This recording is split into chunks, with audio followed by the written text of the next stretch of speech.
Hi, I'm Sonia Kreider of Clayton, Ohio, long-suffering wife of Lee Kreider. Welcome to the OhioRAAM show.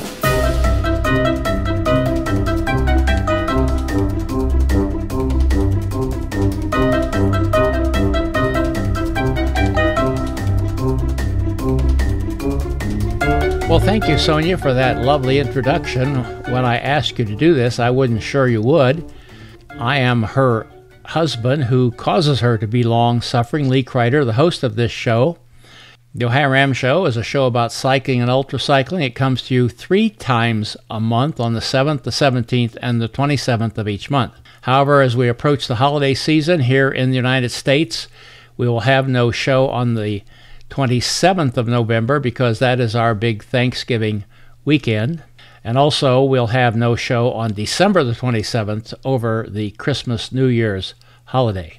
The show is brought to you in honor of the 2 Race Across America time stations in Ohio, time stations 41 at Oxford, Ohio, and time stations 42 in Blanchester, Ohio. On today's show, we're going to talk to people in the Ultra Marathon Cycling Association.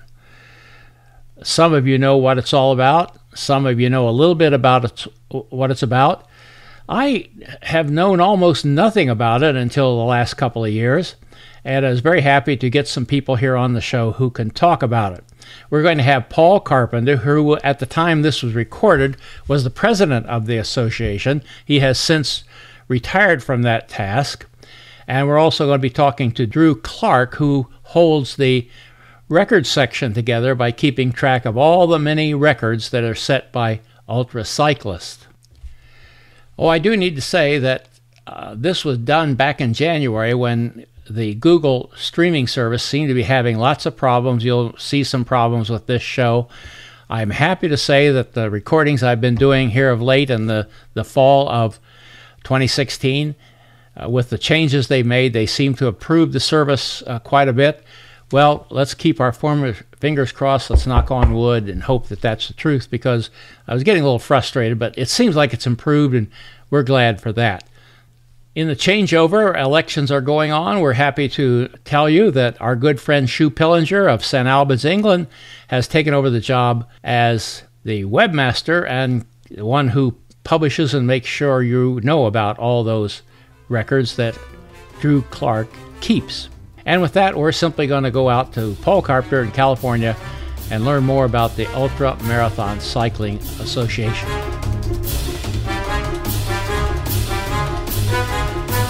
Paul, how are you doing tonight? I'm doing well, thanks, Lee. Okay, very good. And you're in Haywood, California, is that correct? That's correct.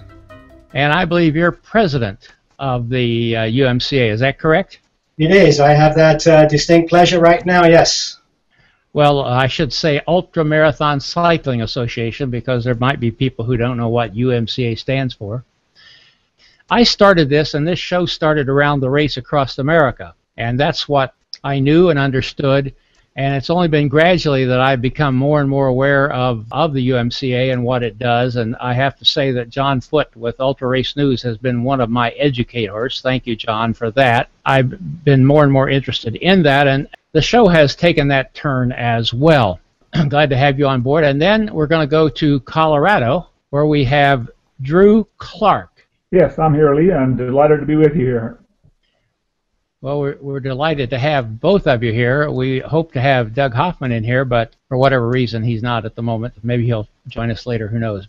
And you're in Erie, Colorado, which is just maybe, I was going to say a stone's throw, but 2 stones throw from where my son lives in the northwest corner of Arvada, Colorado. So I'm kind of familiar with territory out there a little bit. I don't know who wants to answer the question, just whoever. Tell me what the Ultra Marathon Cycling Association is all about. What is its mission? What does it do? Okay, well, maybe I jump in there and give that one a start then, Lee. Primarily, the purpose of the UMCA is to try and promote the sport of ultracycling. And we do that in a number of different ways. We have a variety of programs that we run. We have the Ultra Cup and its various iterations. We have the Indoor Challenge. We have the Year Rounder. And we also have the records program, which Drew will be able to talk to in much more detail as the records chair. But essentially our role as an organization is to try and do what we can to highlight and promote the sport of ultracycling. Okay, and well, tell me about some of the programs there. Now the Cup, I've heard of this, and tell me how that works.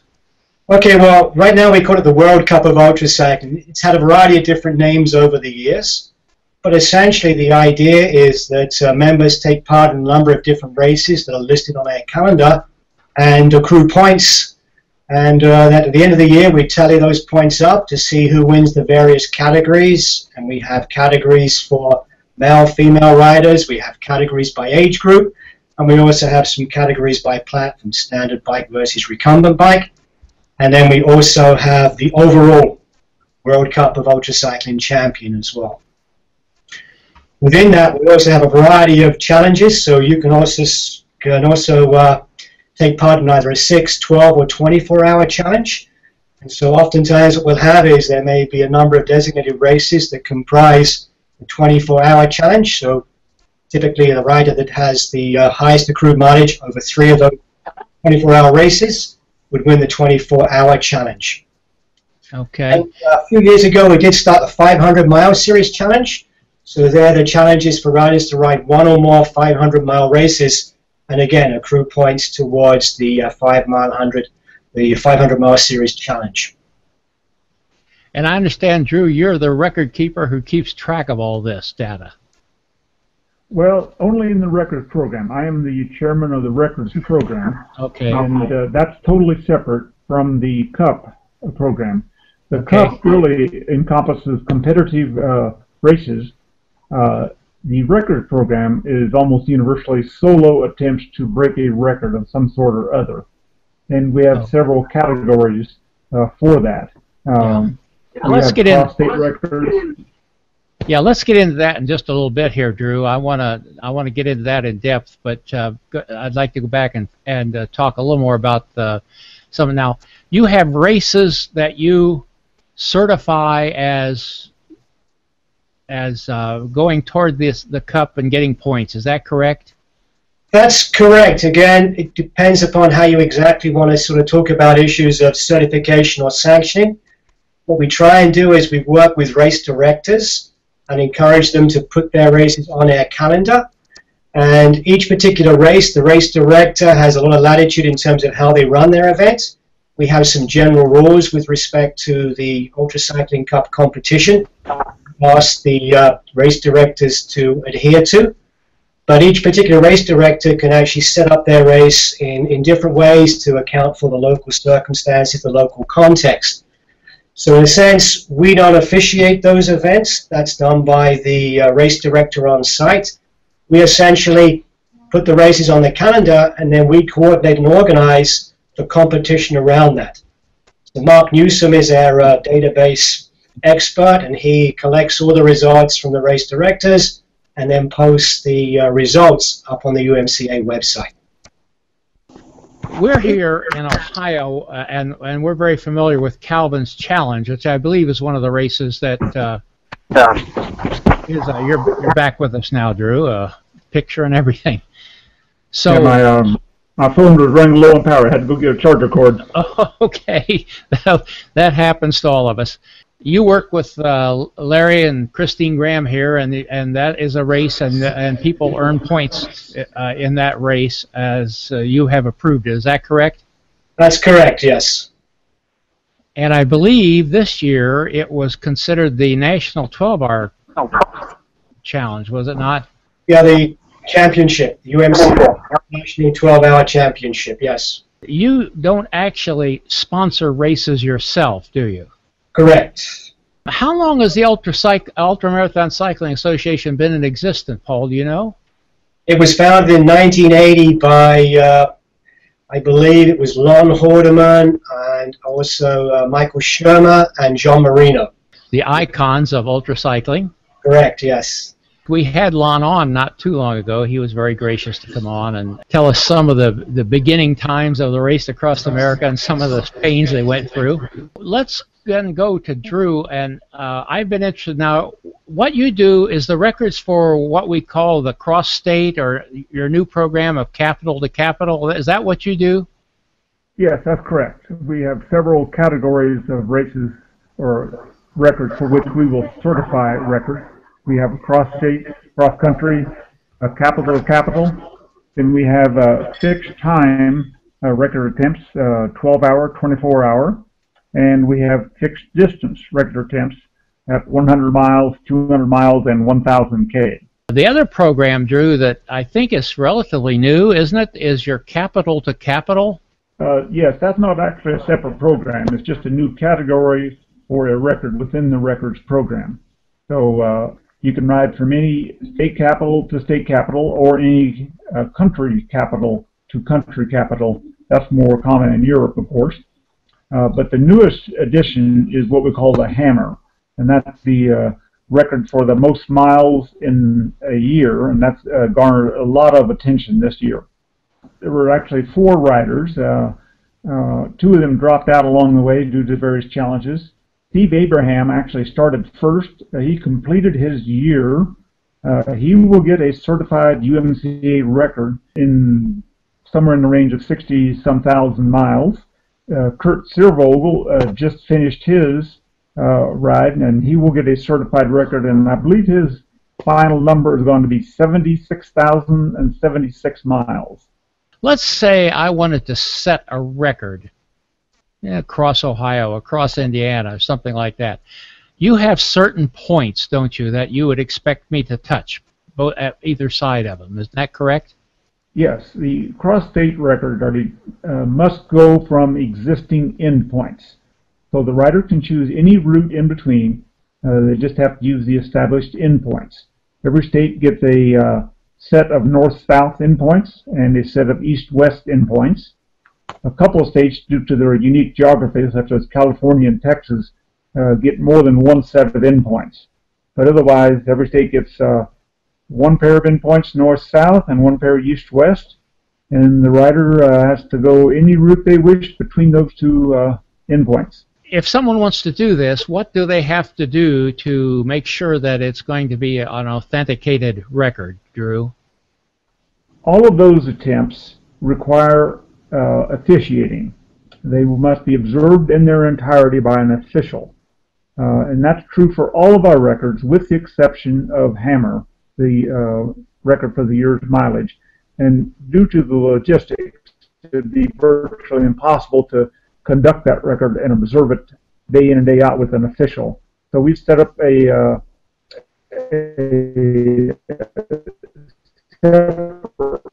protocol to but records must be observed in their entirety by an official approved by UMCA. The official, do you have officials that you use? How does one become an official? Yeah, the process for an official is that the responsibility of the rider to recruit his own officials. And any compensation between the rider and an official is up to them to negotiate.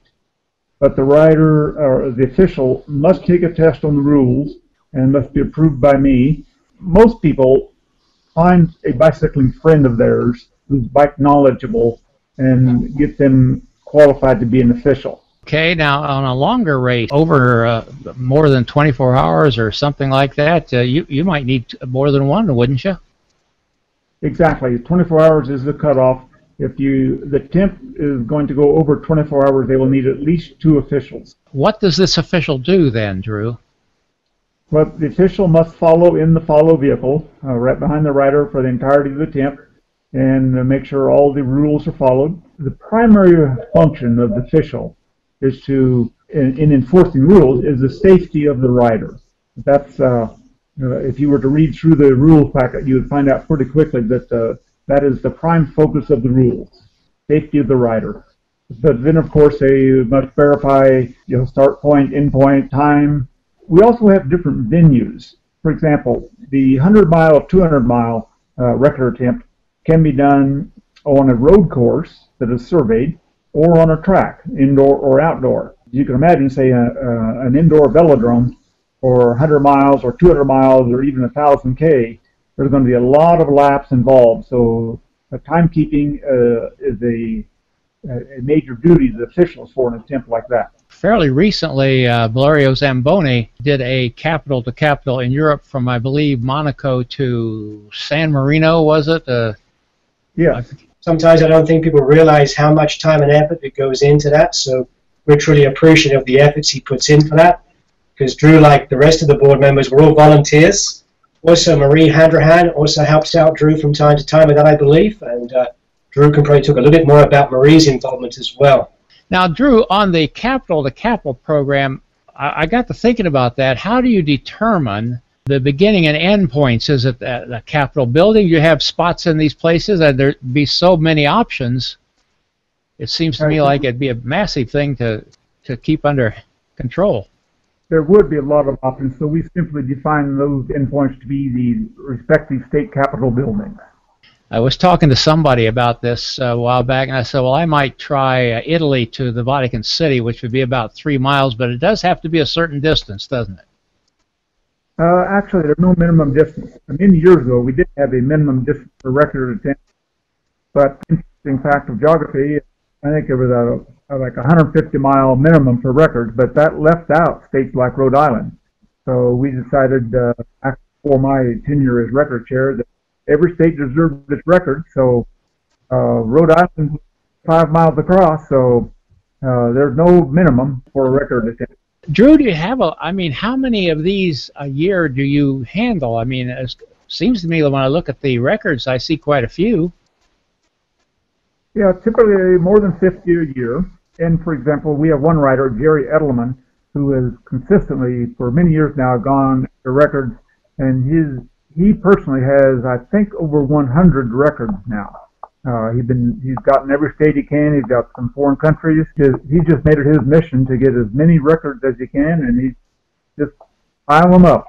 Okay, so we've been over the capital-to-capital thing and your other records, and you say you're doing about 50 of these a year.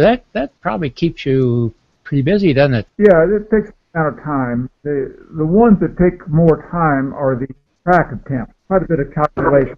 For example, if it's a fixed distance race, quite a bit of math involved too. And how long have you been doing this, Drew? 2006, 2007, somewhere in there. There's a lot of labors of love that goes on, and we really appreciate everything everybody does. Tell me a little bit about the Ultra Cycling Association, how you become a member, what other service do you offer? Well, becoming a member is pretty easy. We have a website and we have an online store. It's a matter of going to that store, selecting the type of membership that you want. A basic membership for the year is $35. You can also, for an additional $10 fee, do the year-rounder. That's where you take part in another competition where you log your rides on whenever you've done the ride. There's some rules that John Lee Ellis runs that program for us. Essentially, as a member, you have access to all our programs. You have access to the records program, the World Cup of Ultra Cycling. We produce a magazine 4 times a year that has a lot of interesting articles and information about the sport. And we have a website that has a variety of articles as well, information about the sport of ultra cycling. And again, I think the main reason people do join is to be able to access the various programs, whether that's to be part of the World Cup of Ultra Cycling. And again, to be able to set a record, you do have to be a UMCA member. Okay, well, I just encourage people, if they have an interest in or passion for ultra cycling, they take a look at what we have to offer. And any questions, get in touch with us through the website. You can contact any of the board of directors or me directly. And we just encourage people to become members and keep the sport of ultra cycling moving forward. Well, good, and thank you for what you do. And Drew, let's switch you back on here. We're glad that for what you do. Any further thoughts that hasn't been covered in the UMCA? I would like to put in a plug for the records program. We would always like to see more women making attempts. Many states do not yet have a woman's record. So if any ultra cycling woman's rider wants to go after records, there are many, many available. And as record chairman, I'll be glad to help a person new to record attempts through every step of the process. I think many people will find it a rewarding challenge, and you get something that I've got a record. Especially with your capital to capital program, there's just numerous possibilities for people to have a record of some sort, isn't there? Oh yes, many, many possibilities. One way to approach it is simply ask yourself, what's my preferred distance? 100 miles, 150, 200, maybe only 50. But for whatever distance you think you are optimal, we can find a record that'll fit reasonably close to that distance. Well, thank you again, Drew, for being here. And Paul, we want to thank you for being here as well. Pleasure.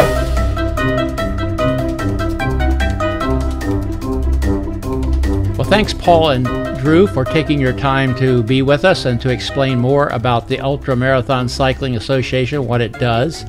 I have put in the show notes a link to the UMCA website. You can simply click on it there if you're watching it on the website. If you're watching it somewhere else, just go to the website, OhioRAAMshow.com, and below there you'll see the link to which I refer. And while you're visiting the OhioRAAMshow.com website, I invite you to take a look at it. We have archived there all of the shows from the past 4.5 years, 135 shows now, as well as a place where you can leave your comments, a place where you can sign up to have email notifications of when shows are published, and also some other links there that you may find interesting. And we want to thank all of you for your support, particularly when you support us, when you see us on social media, when you give us a like, we're seen a little more. When you give us a share, we're seen a lot more. And as I say again and again, it's not so much that the show is seen, it's more that the sport of ultracycling gets known, and you can be a key part in helping that happen. We'll see you again then on December the 7th. We're going to be interviewing Roger Foote from New Zealand. Goodbye. Music by Kevin MacLeod.